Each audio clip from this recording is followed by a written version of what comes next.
Malam ni hari ni kita kat Hidang KL dengan tokek dia dengan ni Melody. Hidang KL tengok. Ini dia manggis T20 manggil. Ni manggis T20 saya dalam ais ya, ni beli kat Siam.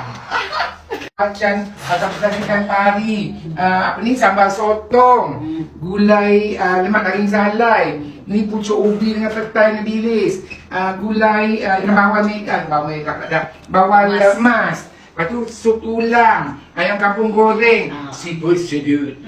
Toke dia. Oh, masakannya. Tengok ni datang sini dah sebulan kaleng yang toke masukkan tangan. Kau ada?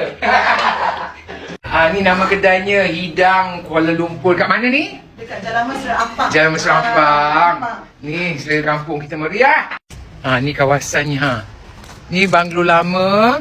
Dia kata masa dia ambil dulu macam rumah hantu. Rumah tinggal wiring pun tak ada, so dia buatkan semua.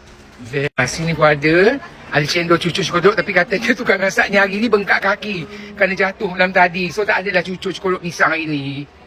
Sini dapurnya. Meriah. Lepas tu ada bangsal, dia ada private room. Kat atas tu private room. Kat atas tu private room, extension of the house. And I love this place, macam greenhouse punya. Yang bestnya daripada luar, daripada dalam nampak clear. And di situ dia tak panas. Pesta. Ya. Ini kohong. Marilah kita menjamu selera. Bismillah. Amin. Mari. Kampung goreng nasi. Tak betul. Cokek. Oh, okey dah.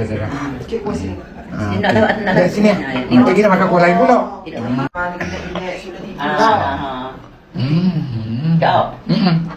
Apa? Orang ganu. Ya.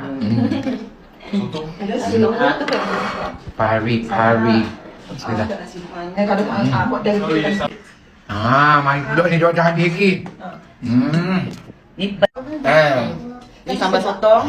Ni gulai ikan bawal. Ikan bawal lemak. Masak kari lah. Macam Kedah punya style. Sedap gila. Mari Hidang KL. Tutup Jumaat. Nanti jangan.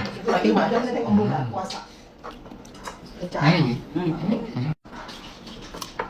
Kita makan kuih ke? Makan. Satu salah bang. Kena habis ni dulu. Abang ambil tisu bang, pakai. Di sambal balasan buatan ni.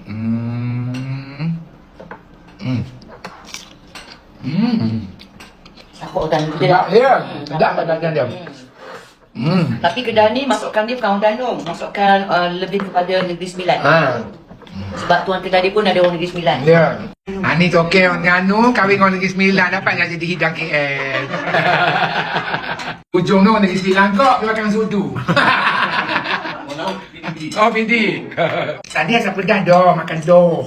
Kena tokek orang Terengganu tu cakap Terengganu.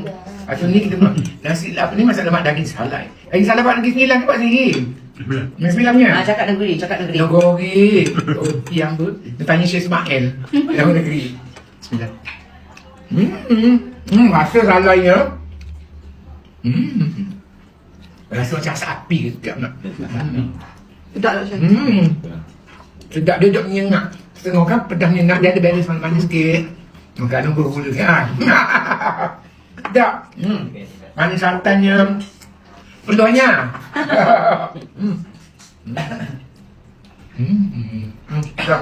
Sama sotong pula. Cedok rasa gambar. Sedap doa. Berebut sama sotong ni. Satu mari sini mesti. Lepas molek lawang jenis laut lain. Yo, tengok tu pekat molek, lihat lada pesin dia ke bocak. Ni belakang tu mandu dia. Pastikan semua sedap. Kalau tidak, bos potong gaji.